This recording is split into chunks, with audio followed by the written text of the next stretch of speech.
Graças e paz, amados, estamos aqui na Igreja Univida para realizar nesse domingo o nosso culto de ceia. Estaremos então com um grupo que pode estar assistindo, participando do culto presencial, e aos irmãos ou irmãs que estiverem em casa possam participar também. Já devem ter conseguido arrumar os elementos da ceia para que nós possamos então cumprir esse nosso domingo de ceia em comunhão, não importando a distância que nós estamos fisicamente, porque espiritualmente nós estamos juntos, amém? Eu quero orar para começar esse culto então, e possamos receber de Deus a porção que Ele tem para nossas vidas hoje. Pai, nós somos gratos, Pai, por um dia que Tu nos concede de vida, em tempos difíceis, onde muitos lutam para permanecerem com saúde, com vida, muitos têm sido vitoriosos, e nós estamos, Pai, no meio deles.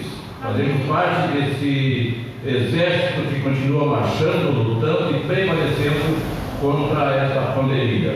Por isso, vem, Pai amado, Teu amor sobre as nossas vidas, vem, Pai amado, a Tua fortaleza para nos mantermos firmes, em pé, fazendo, Pai amado, aquilo que Tu tem capacitado e conseguido fazer. Abençoe o Teu povo, cada vida que estiver assistindo pela internet, e aqueles que estão aqui sejam abençoados nessa noite, durante esse culto, e essa bênção permaneça nas suas vidas, em nome do Senhor Jesus. Amém. Vamos louvar o Senhor.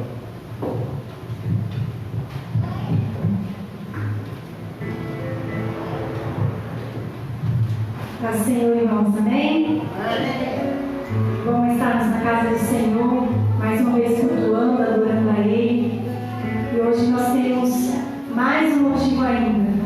Nós trazemos a lembrança daquele sacrifício que o Senhor fez por nós.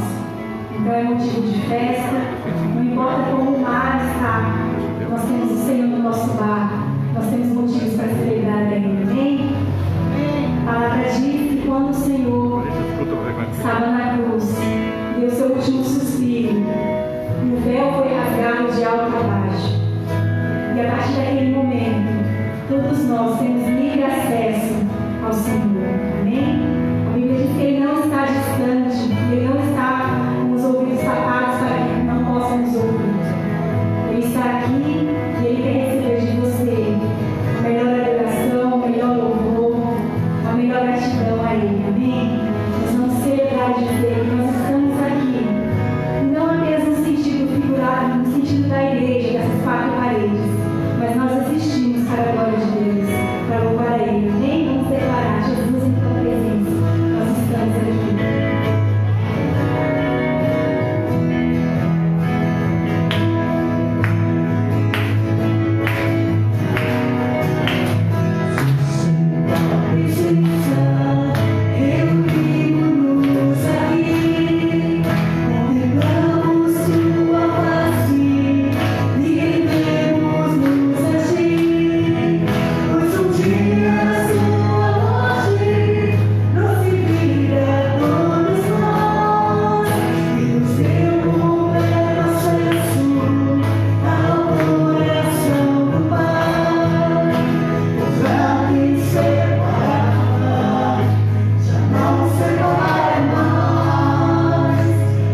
Você que trouxe a sua oferta, o seu dízimo, pode nesse momento depositar no gasofilácio e louvar ao Senhor também com suas primícias. Amém?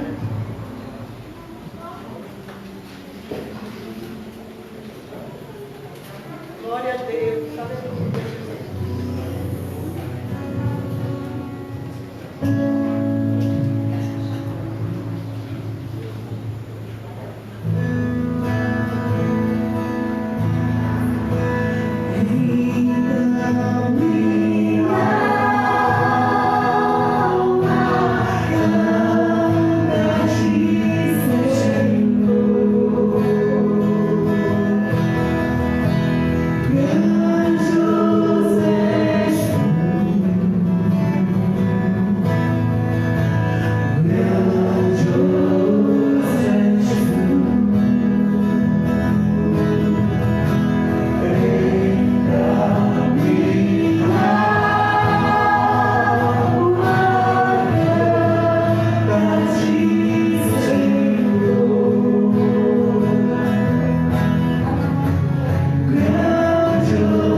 Bonito aqui, né?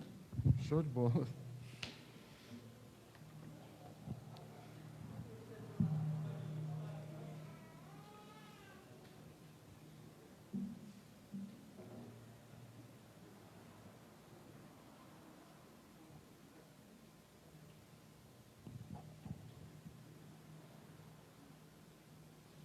A paz do Senhor, meus irmãos. Amém. A gente fica muito feliz de poder estar aqui com os irmãos nesse dia, né?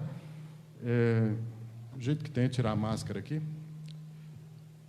Mas você que está nos assistindo em casa, você que está aqui presente, lembre-se, né, de manter-se seguro dentro daquilo que as autoridades sanitárias preconizam, né? A gente tem que se manter seguro para a gente vencer esse período de dificuldade, de tempestade, mas vai dar tudo certo, vai dar tudo certo.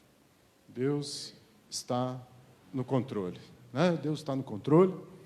E, ao mesmo tempo que eu fico muito feliz de poder estar aqui com os irmãos nesse dia de ceia, né, a gente também vai aproveitar, fazer uma pregação bem rápida, porque temos uma atividade aí pós-culto, né? Mas não há prejuízo de objetividade, porque a gente consegue, é possível falar aquilo que Deus tem para falar no tempo que Deus nos concede, né? Então, nós vamos falar aqui hoje da importância da pregação e do pregador.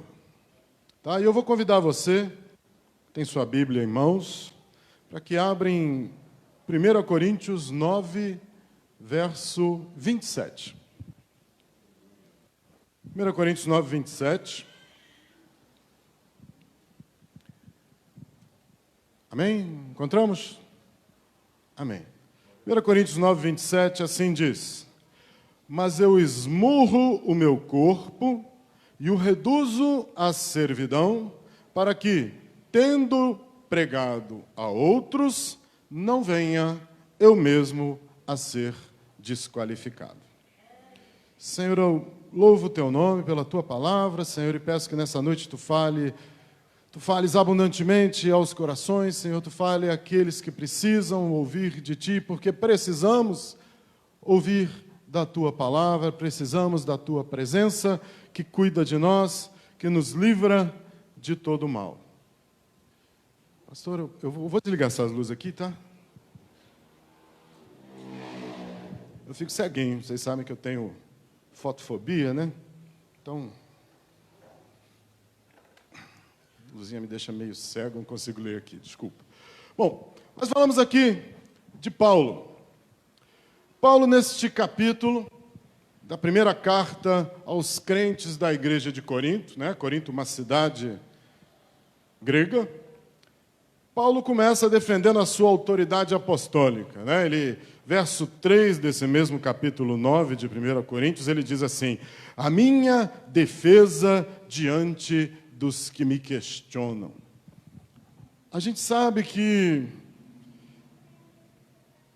embora questionamento seja natural ao ser humano, que Deus nos dá razão e inteligência, ainda assim o homem, em sua vontade, em seu desejo de militar contra aquilo que Deus tem, sempre traz questionamentos.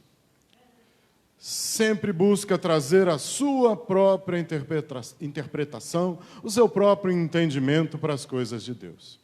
E a gente sabe que o poder de Deus, o Espírito de Deus é necessário para trabalhar junto com a sabedoria, com o entendimento, para que a gente possa conhecer e compreender a palavra de Deus. Não basta só ciência e sabedoria humana. É necessário o poder de Deus, é necessário o Espírito de Deus, é necessário a presença de Cristo no nosso coração para que a gente possa entender e compreender essa palavra. Não é? Mas por isso Paulo está aqui admoestando, corrigindo os crentes de Corinto quanto a diversos pontos da fé cristã e da importância de santificação. Ao mesmo tempo em que ele está usando aqui conceitos comuns aos gregos, ele está os advertindo a não se manterem em seus caminhos antigos, mas viverem naquilo que a palavra de Deus chama novidade de vida. Não debaixo da lei mosaica, da lei de Moisés, como os judeus, nem sem lei, como viviam os gentios, mas do que no verso 21 deste mesmo capítulo, Paulo fala, ou chama, ou diz, de estar debaixo da lei de Cristo. Porque a nova lei, a nova aliança que foi dada pelo derramar do sangue de Cristo na cruz, e é o que nós celebramos na noite de hoje, até que Ele venha em sua memória. Por isso nós estamos debaixo da lei de Cristo, como Paulo estava, e como ele admoesta, como ele adverte os crentes de Corinto, para assim permanecerem. Porque os crentes de Corinto, eles estavam começando a ter práticas e comportamentos que levavam, que remontavam a sua vida anterior. Isso é natural no ser humano também, buscar aquilo que ele conhece. Mas a gente tem que ser corajoso para conhecer as coisas de Deus e saber que a gente precisa morrer e buscar novos paradigmas, novos modelos de vida, que não são os modelos de vida os quais nós estávamos acostumados, mas o modelo de Cristo, porque assim também o apóstolo fala: sede meus imitadores, assim como eu sou de Cristo. Não é verdade? Por isso Paulo fala isso. Olha, ainda assim, ele diz no verso 20 do mesmo capítulo de 1 Coríntios 9, ele diz assim: para com os judeus fiz-me como judeus, a fim de ganhar os judeus. E aos sem lei, ou seja, aos gentios, como se eu mesmo assim o fosse.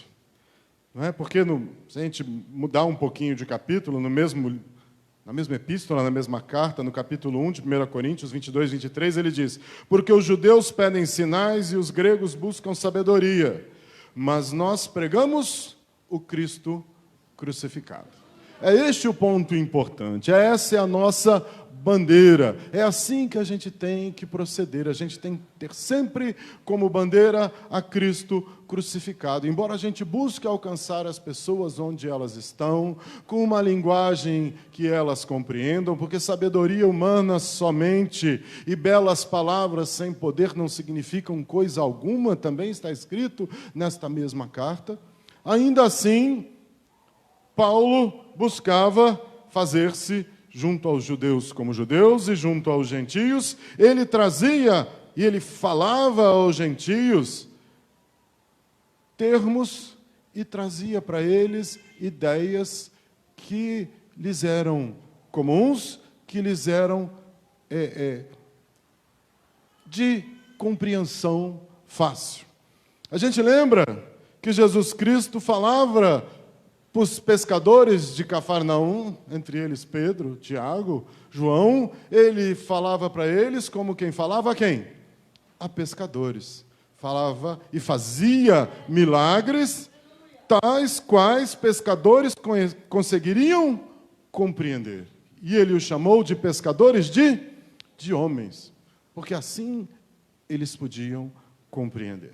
E assim Paulo faz com os gregos, com os gentios que moravam em Corinto, porque eles viviam, e aqui a gente entende muito do que ele vai falar no capítulo 9, a gente sabe que Corinto é a cidade que é a sede do que eles chamavam os Jogos Panhelênicos. Pan quer dizer total, completa, tanto que a gente vive uma pandemia, que é uma epidemia total, né? Então, os Jogos Panhelênicos eram os jogos entre as cidades gregas, que eram chamados também Jogos Istmos.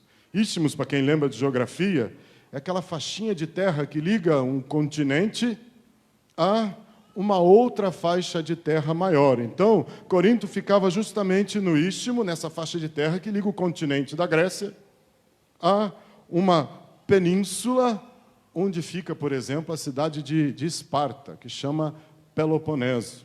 Tá? Então, nessa cidade de Corinto, nesse istmo, nessa faixa de terra que ligava a península ao continente, eles celebravam os jogos, que por causa disso chamavam-se Jogos Istmicos. E, por ser a cidade sede desses jogos, as pessoas de Corinto tinham muita familiaridade. É a mesma coisa que falar de futebol, por exemplo, para brasileiros que gostam muito desse jogo. Falar de futebol para alguns países não significa muita coisa. Eles não vão entender o que é fazer um gol. A gente fala, olha, fez um gol. A gente entende? Entende, porque faz parte da nossa cultura. Fazer uma falta, a gente entende. Por quê? Porque faz parte da nossa cultura. Dizer que alguém tomou um cartão vermelho ou um cartão amarelo, a gente entende isso por quê? Porque faz parte da nossa cultura, dos nossos contextos do dia a dia. Então, falar em termos de jogos, para os crentes de Corinto, fazia todo o sentido, porque da mesma forma como Jesus falava aos pescadores no Mar da Galileia, como eu disse, Paulo vai falar para os coríntios de quê? Ele vai falar de corrida, Porque os jogos gregos tinham corridas. Vai falar de luta, porque tinham lutas. E vai falar de prêmios, de coroas de louros, a gente vai falar um pouquinho daqui a pouco, explicar um pouquinho, porque tudo isso era parte do contexto deles. A gente precisa entender, né? Por quê? Porque Paulo mesmo, em Romanos 15:16, ele se diz ministro de Jesus Cristo entre os gentios. Porque esse é o chamado de Paulo. Paulo é o apóstolo dos gentios. Por isso que muito do cristianismo, para nós que viemos de culturas de raiz grega e romana, muito do que Paulo fala tem sentido para a gente, porque a nossa cultura é baseada nisso, tá bom? Então, por isso que a gente tem que entender a importância das cartas de Paulo para os cristãos. Porque Paulo trouxe para os gentios esse conhecimento, essa boa nova, que é a boa nova de Cristo. Tá bom? Então, Paulo usa essa linguagem que a gente entende, que nós, gentios, entendemos. Porque ele, embora ele pregue para judeus e para gentios, né, como a gente disse, para os gregos ou para os romanos, o evangelho de Cristo, Paulo sempre direciona a mensagem para alcançar e salvar, que esse é o objetivo maior, salvar tantos quantos puder. Por isso que no verso 22 de 1 Coríntios 9, Paulo escreve assim: fiz-me tudo para com todos. E a gente entende, então, quando ele diz, para os da lei, fiz-me como os da lei, e para os que não são da lei, também me fiz como estes, né? Como a gente leu. E ele diz aqui, a fim de que, por todos os modos, salvar alguns. Para salvar todos quantos eu puder. Bom, mas a gente disse que Paulo, com esse objetivo, ele usa a analogia dos jogos, que era tão presente na cultura greco-romana. E é presente tanto nessa cultura greco-romana, que é presente na nossa cultura. O que a gente ia ter agora em junho, julho, que foi adiado? Os chamados Jogos Olímpicos. Não é isso? Eles não são os Jogos Panelênicos ou Istmicos. Por quê?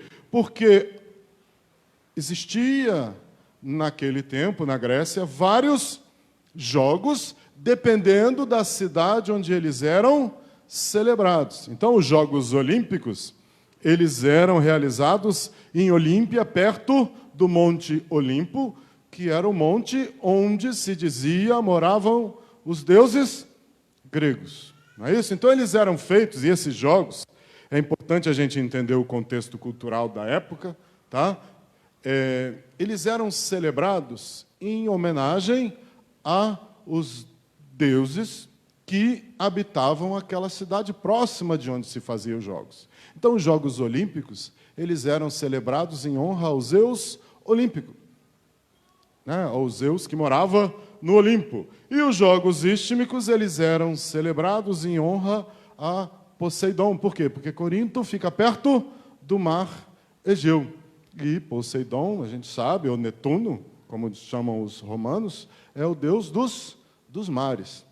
Tá? Então, esses jogos eles eram celebrados em honra àquela divindade que habitava naquela região. Então, por isso que Paulo chega e admoesta os coríntios. Primeira coisa, por quê? Porque eles estavam, de certa forma, trazendo de volta aqueles contextos. Eu não estou aqui para julgar se a gente deve assistir Jogos Olímpicos ou não, porque 2000 e tantos anos depois, já se apropriou a nossa cultura isso daí. Tá? Então, não estou aqui julgando, dizendo, o crente não pode assistir. Não, não é isso que eu estou dizendo, tá bom?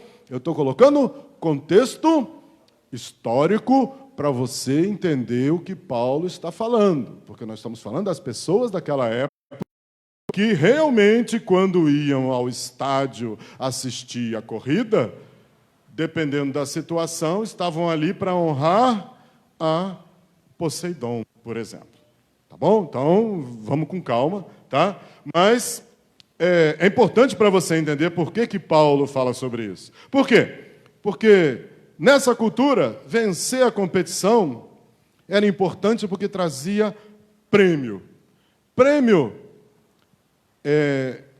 era na forma de uma grinalda ou uma guirlanda. Tá? É o que Paulo, na tradução aqui, chama de coroa. Mas é uma coroa de louros. Até hoje, nós que continuamos usando essa cultura, usamos, as noivas usam, quando vão se casar, usam o quê? Usam grinaldas, que é aquelas flores com as folhinhas que as noivas colocam na cabeça. Guirlanda também é uma coroa de flores que o pessoal coloca na porta de casa.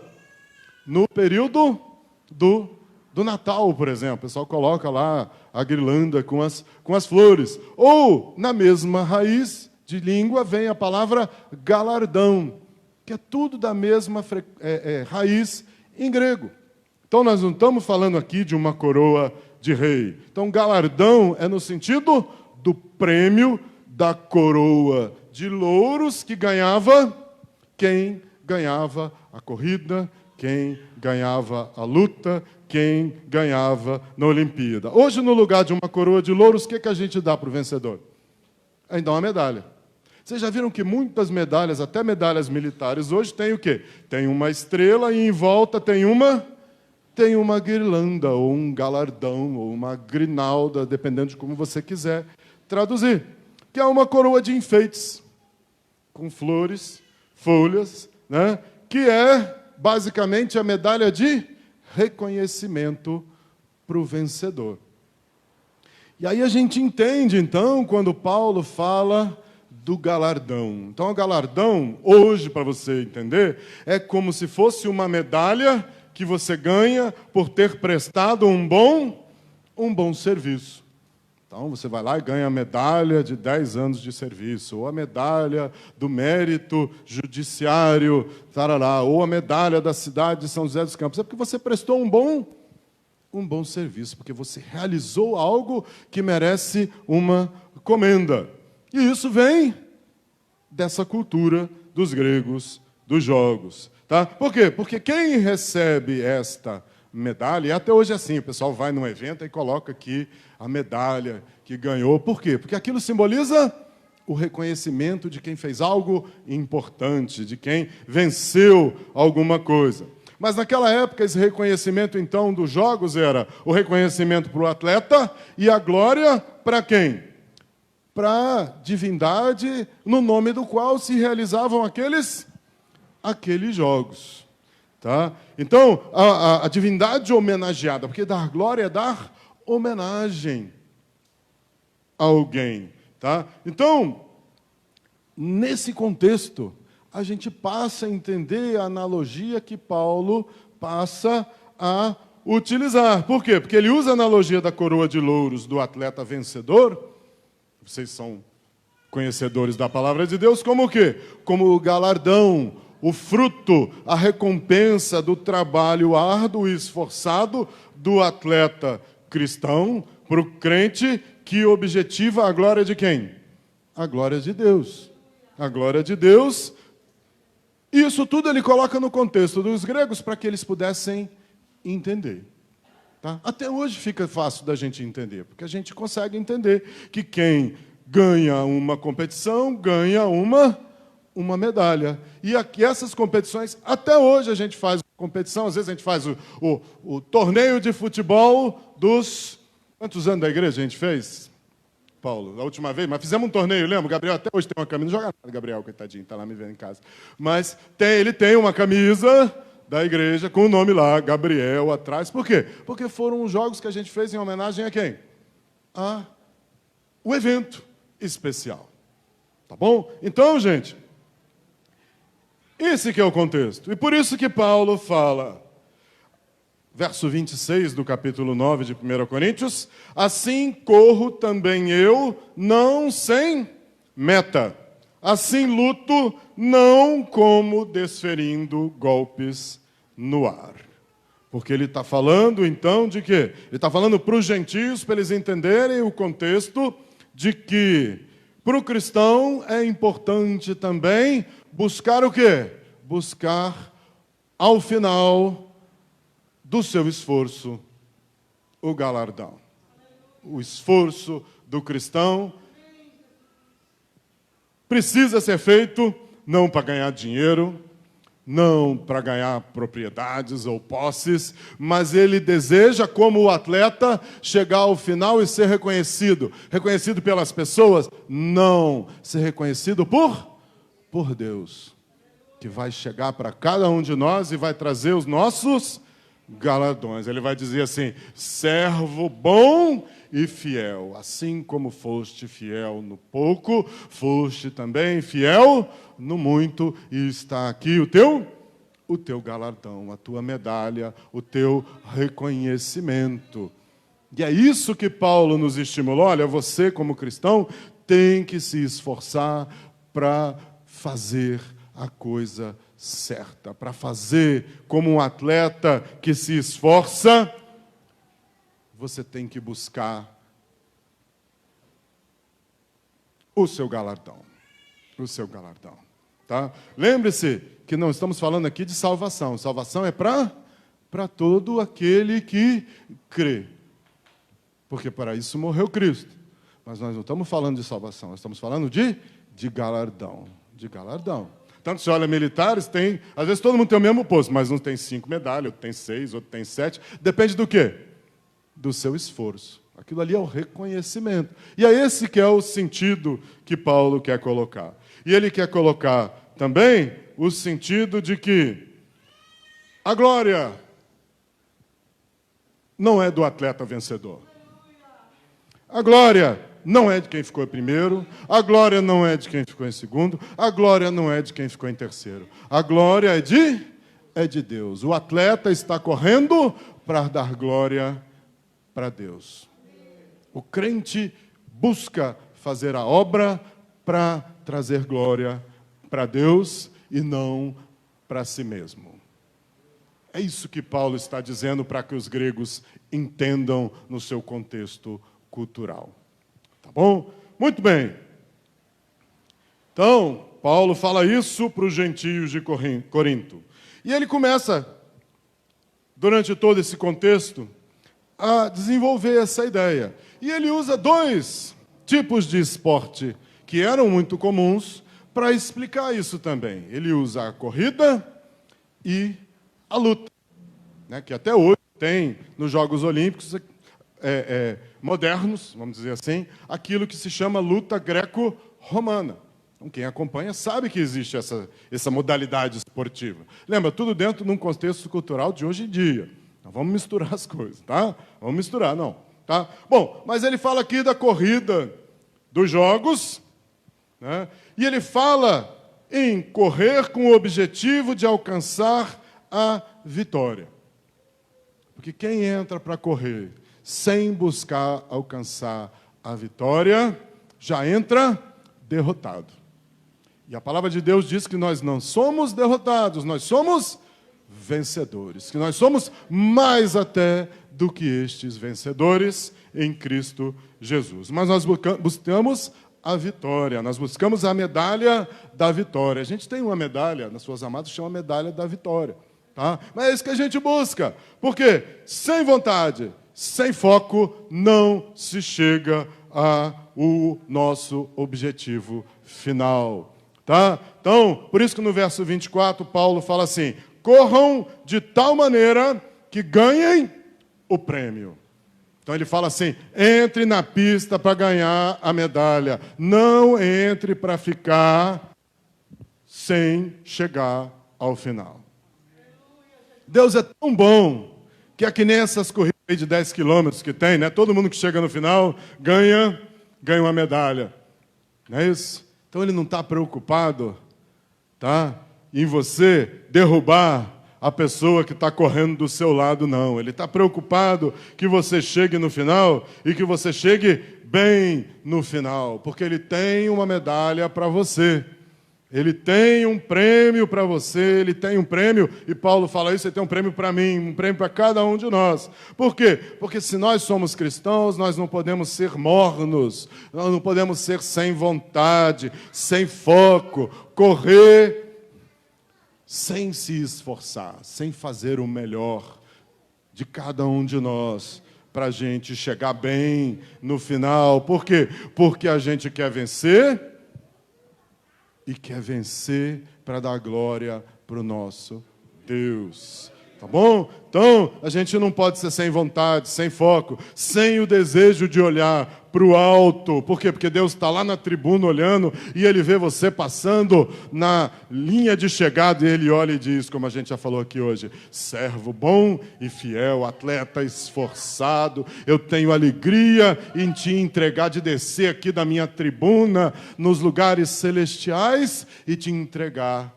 esse prêmio, essa medalha, essa grinalda, este galardão para você colocar na sua cabeça, essa coroa de louros de vencedor. Porque Jesus Cristo disse que eu venci o mundo, vocês também vencerão. Amém? Então, Ele quer que a gente esteja com a cabeça erguida, olhando para a linha de chegada.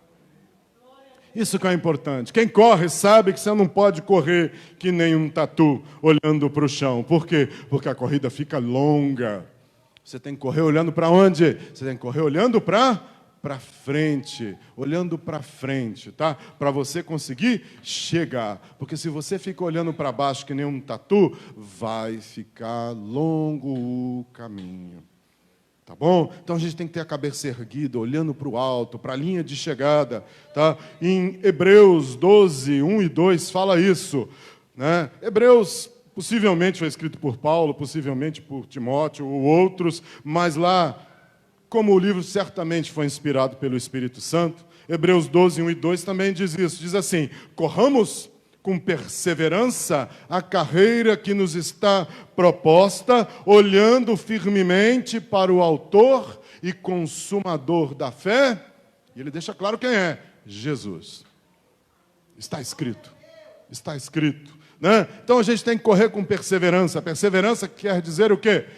Com vontade, com insistência. Porque quando a corrida é longa, a gente começa a desanimar. A gente começa a ficar, puxa, o abatimento cardíaco sobe e a gente começa a respirar com dificuldade, mas aí você não pode respirar com o pulmão, você tem que respirar com o teu, a gente fala, né, tem que respirar com o estômago, lá fundo, né? Está escrito na Bíblia isso também, tem que respirar fundo lá com o seu estômago para você chegar no final, e olhando para Jesus, que é o autor e consumador da fé, para você chegar. Então olha para a tribuna, olha para frente, que você vai estar na linha de chegada. Isso é importante. E essa analogia que Paulo usa quando ele fala no verso 24, correr de maneira a ganhar o prêmio. Tá? Por isso que quando a gente lê o verso 27, ele fala, né, que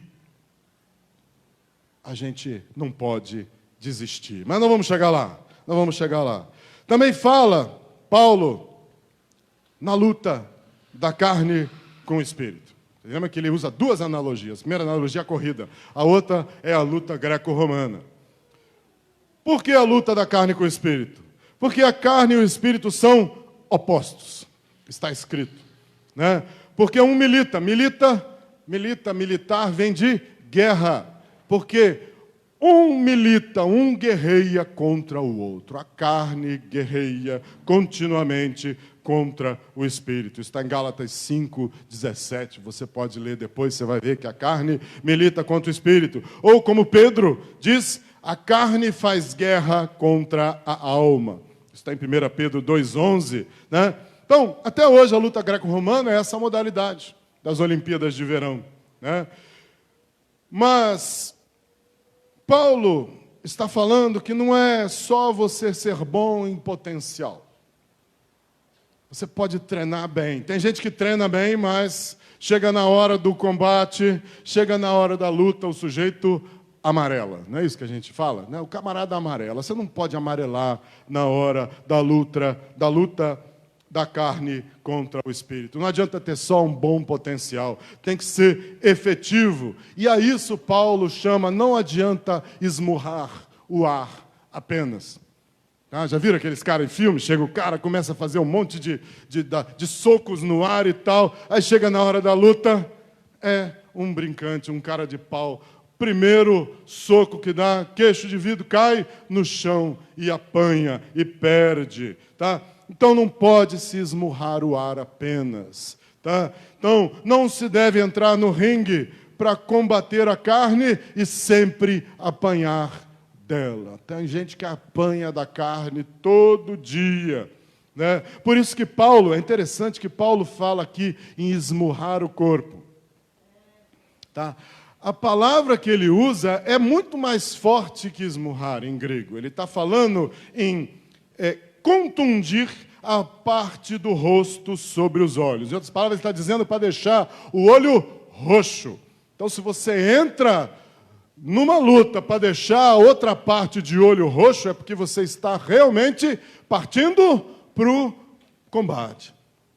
Então, ele está falando sério, tá? Ele está falando para a gente lutar contra a concupiscência da carne, a inclinação da carne para fazer o que é errado de forma bastante, eu vou usar o termo aqui com licença poética, bastante agressiva. Não estou dizendo para você sair por aí batendo no Satanás, não. A gente vai expulsar o demônio e quer expulsar o demônio dando chave de braço, né? Não é eu dando soco no demônio, não é isso que eu estou dizendo. É uma questão espiritual. Ele está dizendo para entrar no ringue e não ficar socando o ar. Ele está dizendo para entrar no ringue e partir para o combate contra a carne, para militar contra a concupiscência da carne com vontade, né? Vão lutar com vontade contra a inclinação da carne para fazer o que é errado, para mudar a nossa vontade para a vontade de Cristo, né? Em Gálatas 5,17, está dizendo também, não façais o que porventura seja do vosso querer. Porque o que a carne quer, o nosso querer natural, não é o que o Espírito quer. Isso daí depois é só ler Romanos 7, que fala do querer fazer o bem, querer fazer o mal, fala do querer espiritual, e rimando do querer carnal. Né? Dava até um daqueles corinhos antigos isso, né? Rimando assim, essas rimas meio fracas, mas vamos lá. Então, o importante é que a gente tenha na nossa vontade a vontade de Cristo, para que a gente consiga vencer a carne, né? A gente consiga saber que a carne é um bom servo, mas é um péssimo mestre. Tá bom? A carne é um bom servo. Por quê? Porque a carne é que nos carrega. A gente acorda de manhã, né? Toma café, trabalha, almoça, janta. E quem carrega a gente para todo lado? É a nossa carne. E quando a carne começa a ficar doente, a gente pega um resfriado. Não precisa nem pegar coronavírus. Pega um resfriado que você já vai saber como é ruim quando este servo está doente. Porque a carne é um bom servo. Ela trabalha para nós todos os dias. Se ela está sob a liderança do Espírito. Não é? Por isso que Paulo fala em escravizar, que traduzindo do grego é deixar como destinado a servidão. Tá? A carne ela tem que ser destinada à servidão. Tá? Porque em várias linguagens ainda sobrevive o termo, que é o termo de onde se tem a tradução do grego, que é andar com algemas. Que em português não tem jeito, é traduzir para a escravidão, andar com cadeias. Então a carne ela tem que estar sempre algemada, controlada. Porque se tu solta a carne, aí você está numa situação difícil. Porque a carne é um bom servo, mas um péssimo mestre. Por isso, ai daqueles que andam segundo as obras da carne. Tá? Por quê? Porque a carne tem que estar sujeita a ordens e disciplina, como todo aquele que serve. Tá? O querer da carne, então, tem que ser o querer de Cristo, ou seja, norteado pelo Espírito. Senão, é apenas o que o Paulo Mesmo Paulo chama em Colossenses 2,23 de rigor ascético. O que é isso? Um faquir. Faquir passa lá, né? Aqueles indianos passam meses e meses sem comer. Ou um monge, né? Passa ali meses e meses sem comer, fazendo sacrifício, achando que domina a própria carne. Não é esse tipo de domínio que Paulo fala. Não é isso que ele fala, não é rigor ascético. Sabe aquele pessoal que pega o chicote e bate em si mesmo? Não é esse tipo de controle. Porque carne não controla a carne. Carne não consegue controlar a carne. Ela atrasa, mas ela não controla. Então, todo aquele que está na carne está só atrasando a tragédia. Porque vai chegar a hora que a carne vai tomar o controle. O que controla a carne é o Espírito. Tá?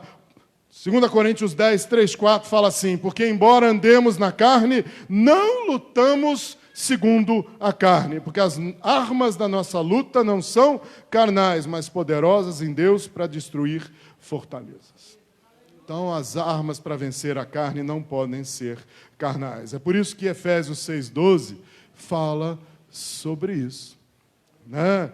Porque a nossa luta não é contra a carne, não é contra o sangue, mas contra os principados e potestades nos lugares celestiais. Por isso que a luta é espiritual, porque o que vence os desejos da carne é o espírito. Por isso que eu disse, logo no começo, que Paulo cita: a carne e o espírito são opostos e eles brigam continuamente entre si. Então não adianta lutar contra a carne com a própria carne. Não adianta querer expulsar demônio no tapa. Não adianta querer vencer os seus próprios desejos usando a carne, usando a racionalidade e deixando o espírito de lado. Porque o que vence é a presença do Espírito. Tá? E é isso que Paulo nos ensina, porque a nossa luta pela salvação, a nossa luta por dominar os anseios e os desejos da carne, a concupiscência, ela não pode ser centrada em ferramentas da fraqueza da existência humana. A carne e o sangue. Tem que ser no sangue de quem? De Cristo. E tem que ser no corpo de quem? De Cristo, que a gente vai participar hoje. Porque é o símbolo espiritual dessa vitória de Cristo contra a carne e contra o sangue do homem. Mas espiritualmente, a vitória contra o pecado e contra o inimigo das nossas almas. E Paulo, finalmente, aqui, rapidamente, ele fala em não ser, finalmente, desclassificado ao final da corrida. Né? Que ele não venha a ser, em algumas versões, fala reprovado, outras fala condenado. Porque é a mesma palavra, em grego. Mas eu gosto desse termo desqualificado, por quê? Porque a analogia é de uma corrida. 1 Coríntios, finalzinho do primeiro verso que a gente leu, 1 Coríntios 9, 27, fala isso: para que, tendo pregado a outros, não venha eu mesmo a ser desqualificado. Para você não ser desqualificado durante a corrida. Para você não ser desqualificado durante a luta. Para que você seja, sim, vencedor. Tá? E Paulo, ele usa aqui um termo, que aqui a tradução está como pregar, mas em grego tem a ver com anunciar. A forma como o arauto, o locutor, vai anunciar a corrida que vai acontecer. Ele fala o nome do atleta, fala o nome dos atletas, fala como vai ser a corrida, quais são as regras. E é ele, esse arauto, é interessante que o arauto é que traz a coroa de louros, a guirlanda, a grinalda, a medalha, se você quiser, para os vencedores. Entenda que não é ele que põe, mas ele traz. Então, é essa a função do arauto. E nós somos arautos de Cristo na terra. Nós somos pregadores de Cristo na terra, desse evangelho que salva, que cura, que traz o Espírito Santo, que nos dá força para lutar contra quem? Contra o nosso inimigo. Não usando a carne, porque a carne e o sangue nossos não têm poder algum, mas pelo poder que há no sangue e no sacrifício de Cristo, que deu o seu corpo para que fosse crucificado e nós pudéssemos vencer os principados, as potestades nos lugares celestiais. Então nós somos esse arauto, nós somos aquele que somos escolhidos em uma competição à parte, que o arauto também era escolhido numa competição à parte, pela voz clara, pela voz possante, e não necessariamente pela voz mais bonita. Porque tem muita voz bonita, florida por aí, que, no final das contas, não tem substância. Não tem substância. Então não é porque a voz é bonita. A voz do arauto, ela tem que ser clara, ela tem que ser possante para ela alcançar quem precisa ser alcançado. Ela não precisa ser uma voz bonita, cheia de floreios, porque é assim que Satanás chega. Ele chega cheio de floreios, cheio de subterfúgios, como a serpente chegou para Eva. Cheio de ideias, como tentou tentar o Senhor Jesus. Mas o arauto não é a voz bonita necessariamente, é a voz clara, é a voz nítida e possante que traz o poder de Deus. É o arauto que tem o privilégio de falar à multidão presente no estádio, no anfiteatro. E a gente pode falar para multidões, não necessariamente uma vez só, a gente pode falar um a um e falar para uma multidão. Um a um, tá? E ter a participação de gala na festa, como um arauto, mas não ganhar o prêmio, isso não aproveita nada. Nós temos que querer ganhar os nossos prêmios, cada um de nós, as nossas medalhas em Cristo também, tá? Porque não adianta nada o camarada ser o arauto, anunciar a corrida de tantos, anunciar tantas vitórias e ficar de fora da festa dos vencedores. É isso que Paulo está falando. Ele está dizendo basicamente que obras não salvam, mas a fé. E a fé é a vontade de participar da corrida, é a vontade de entrar na luta da carne contra o Espírito e vencer a carne com o Espírito. Tá? Então, Paulo se preocupava muito com isso, o cuidado de não jogar fora todo o esforço. Porque o atleta se prepara, né? O atleta faz dieta, ele tem momentos duros, acorda cedo, ele treina mais forte do que a competição mesmo, não é? E pratica com afinco. Mas ele não pode desistir, ele não pode parar antes da linha de chegada. E é isso que Paulo está falando. Ele está demonstrando para que se busque o que realmente tem valor. O reino de Deus e a sua justiça. E não continuar a buscar as coisas do mundo. É isso que ele fala nesse mesmo capítulo 9 de 1 Coríntios. Ele diz assim, para alcançar uma coroa incorruptível. Ele diz, não busque a coroa corruptível, busque como nós a coroa incorruptível. Não coloque na sua cabeça uma guirlanda de flores secas, estragadas. Não use medalha de ouro falsificada, porque quando chegar, o fogo vai derreter o material falso.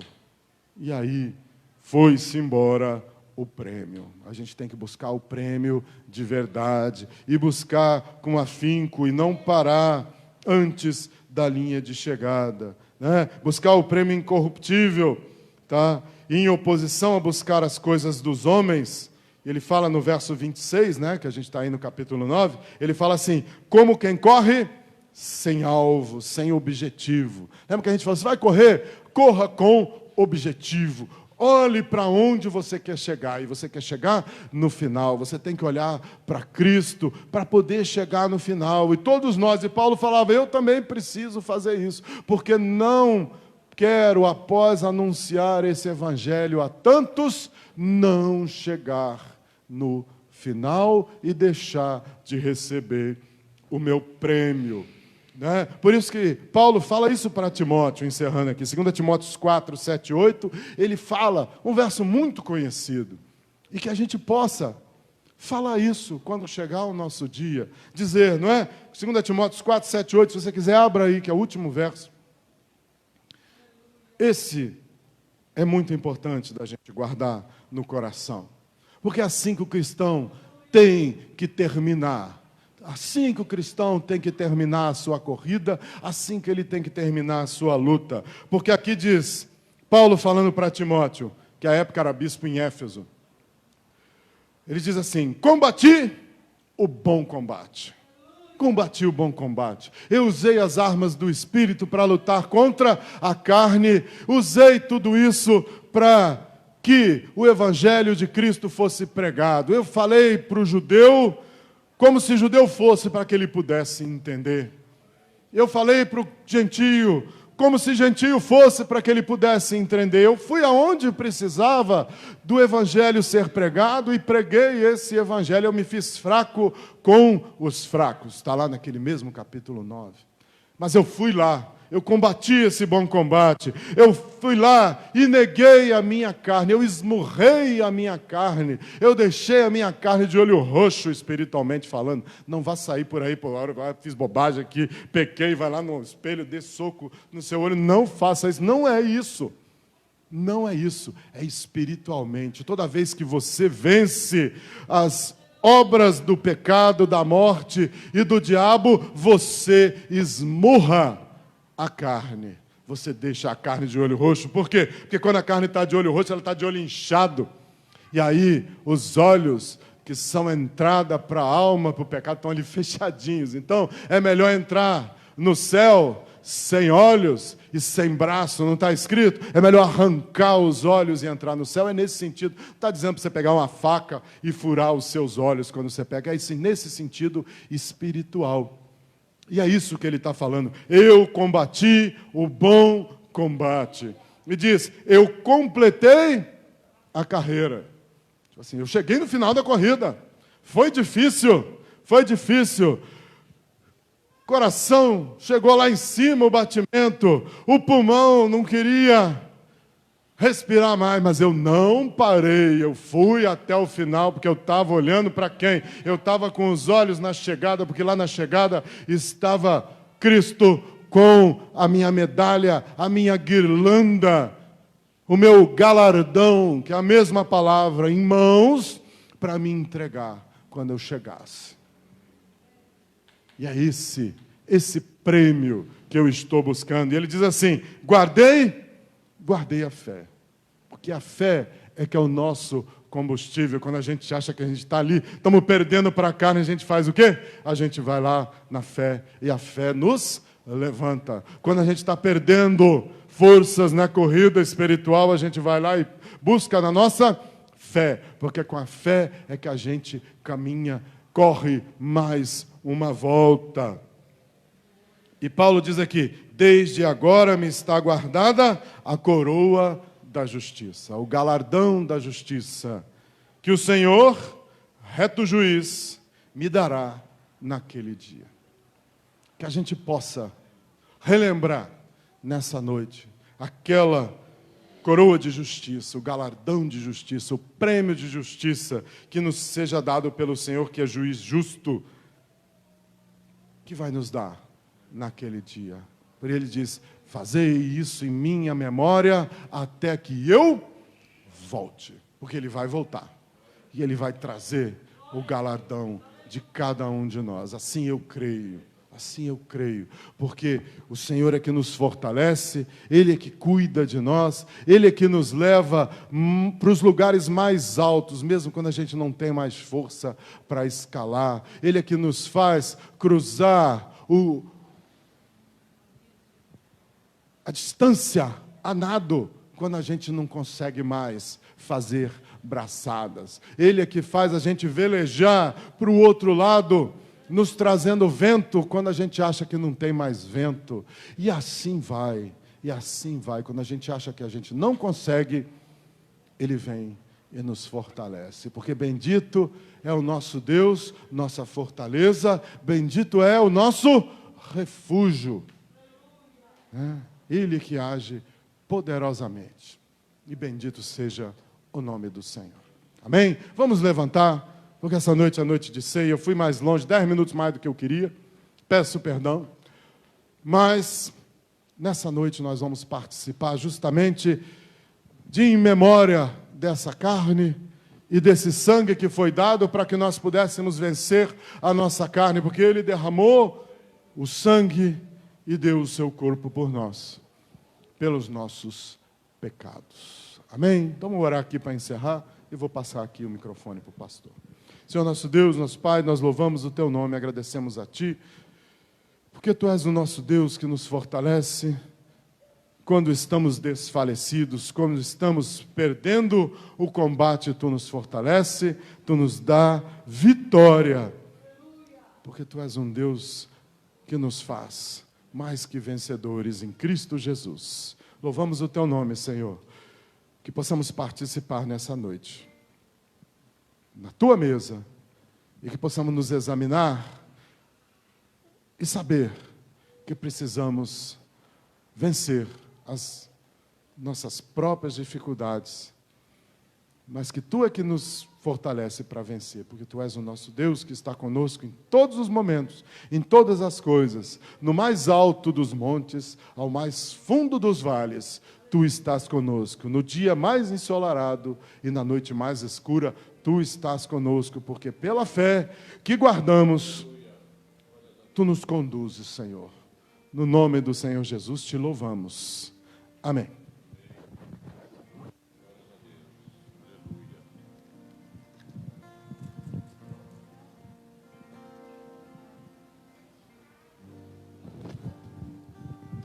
Obrigado.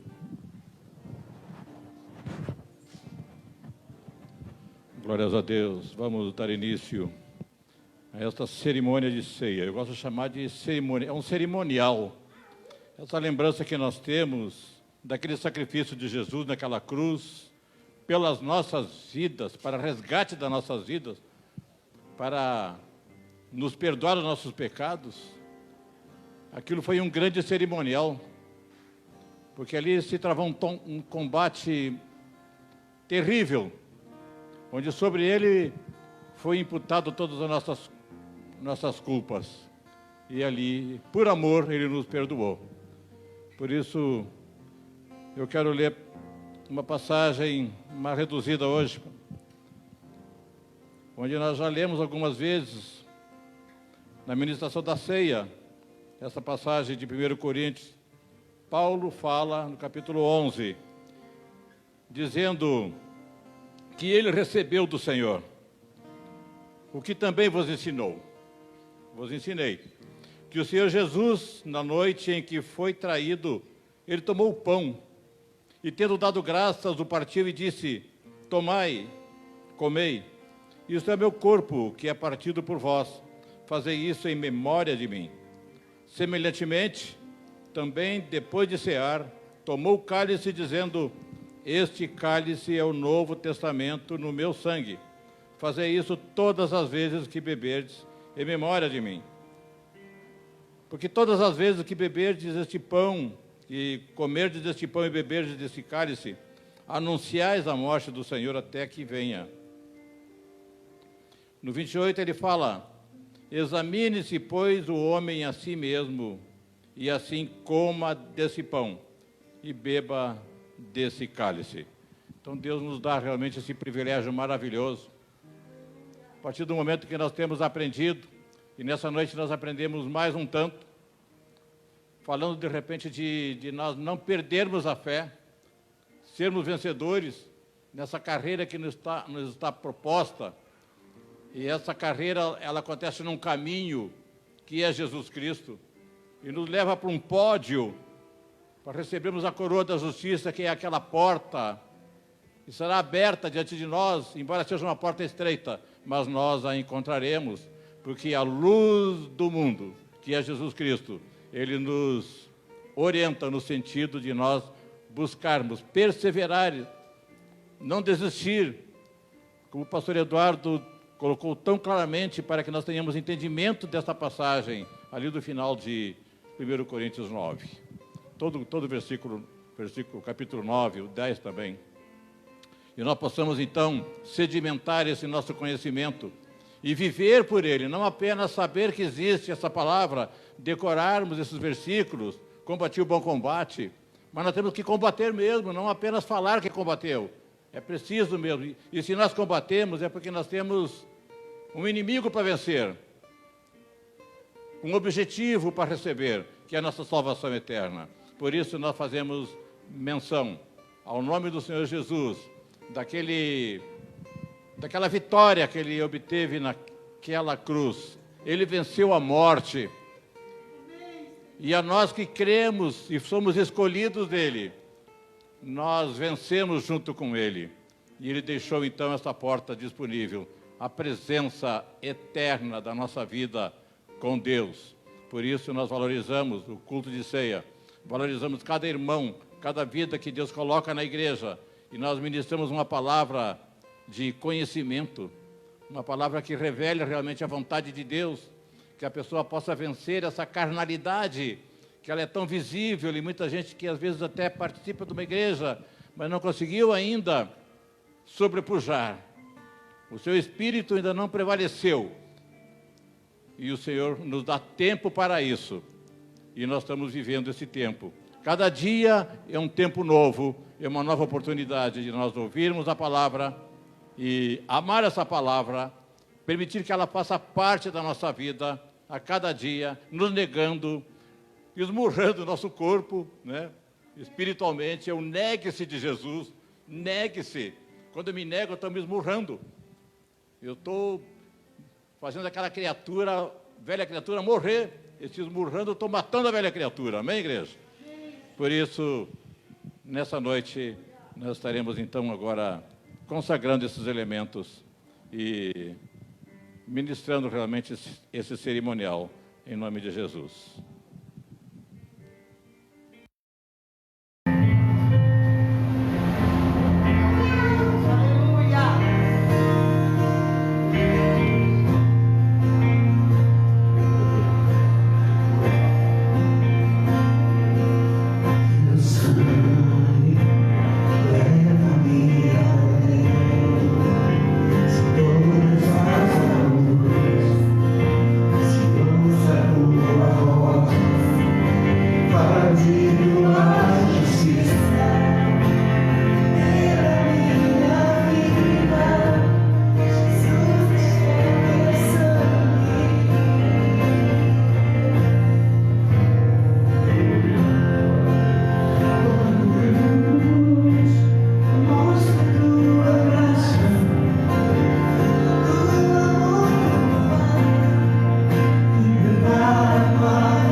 Representando o seu corpo em sacrifício, pagando uma dívida que não era dele, mas era nossa. E nós temos a nossa gratidão. Senhor, receba a nossa gratidão por isso. Ao colocar, Pai amado, esse elemento agora, esse pão, consagrando, Pai amado, a Ti, para que cada porção que nós tomarmos seja remédio para nossas vidas, seja alimento, seja fortaleza para nossas vidas, para vivermos em espírito e nos dar força para sobrepujar tudo aquilo que se levanta para nos levantar nessa caminhada, em nome de Jesus. A palavra diz que, semelhantemente, após eles cearem, ele tomou o cálice e declarou que esse cálice estabelece uma nova aliança. Oh, Pai, obrigado, Senhor. Tu nos propões uma nova aliança contigo, Senhor. E nós queremos ser gratos a Ti.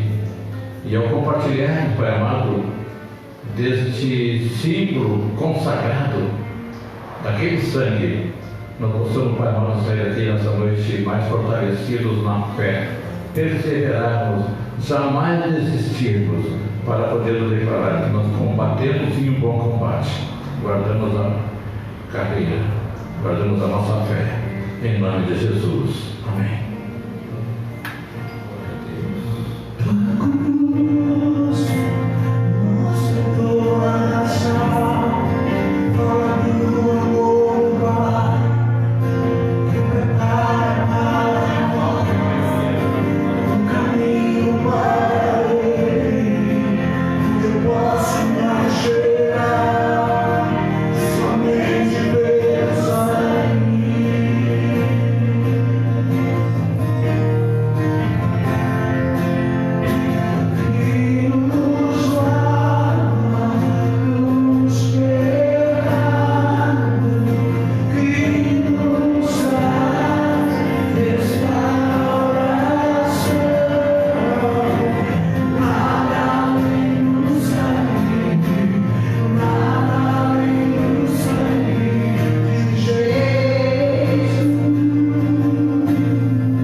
Nesse momento nós, como igreja tua, como teus filhos espalhados nessa terra, mas nós que aqui estamos congregando juntamente com aqueles que estão nas suas casas também, amém, com a sua família, aleluia, que prepararam, Pai amado, esse cálice e essa porção desse pão. Abençoa, Pai. esse momento.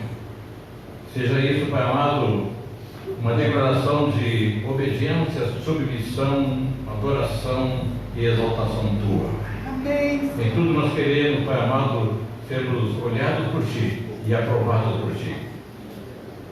Por isso nós continuamos caminhando, Pai amado, nesta carreira, enfrentando cada dia, Pai amado, muitas vezes obstáculos, situações muito difíceis, Senhor. Mas Tu, Pai amado, é aquele que, pelo Teu amor, Amém. desenvolver nossas vidas, Pai amado, uma fé tamanha, que nos faz, Pai amado, fortalecido para enfrentar cada luta e vencer cada uma. Tudo isso para a honra e glória do Senhor. Abençoa Teu povo participar agora, juntamente, em nome do Senhor Jesus. Participemos do pão, irmãos.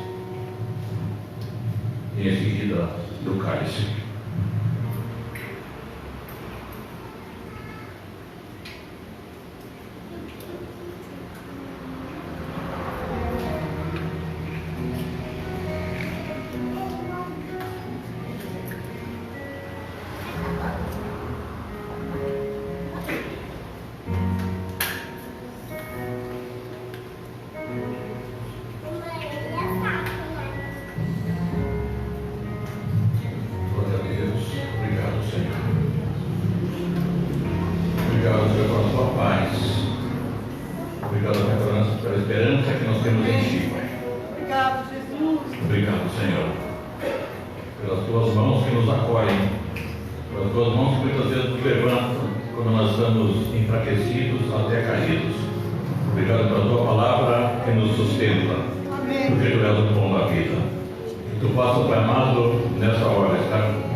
Daquilo, Pai amado, que tem muitas vezes trazido tristeza aos corações. Amém. Nós declaramos, Pai amado, que o Teu povo é um povo liberto. Aleluia. É um povo curado, restaurado, Amém. transformado de criatura a Teu Filho. Por isso, Pai amado, nós te louvamos e te agradecemos por esse culto. Estamos aqui reunidos por cada vida, Pai amado, que não olhou para a dificuldade, mas decidiu estar em comunhão. Que o Senhor possa recompensar cada uma, porque Tu és justo e fiel. Leva-nos em segurança para nossas casas. Abençoa o trabalho de cada um, a saúde de cada um, a paz na casa de cada um. Guarda desde as nossas crianças, tão pequenas, nossos adolescentes, jovens, até os mais velhos, que passam tantas ameaças desse perigo. Mas nós prevalecemos porque Tu tens cuidado de nós. Amém. A Tua graça nos basta. E o Teu poder vem sobre nossas vidas desenvolver, Pai amado, e arrancar toda a fraqueza inerente ao nosso corpo frágil, em nome de Jesus. Que o Senhor te abençoe e te guarde. Que o Senhor passe a resplandecer o Seu rosto sobre ti e tenha misericórdia de ti. O Senhor sobre ti levante o Seu rosto e te dê a paz hoje, cada dia da sua vida, em nome do Senhor Jesus. A igreja diga amém.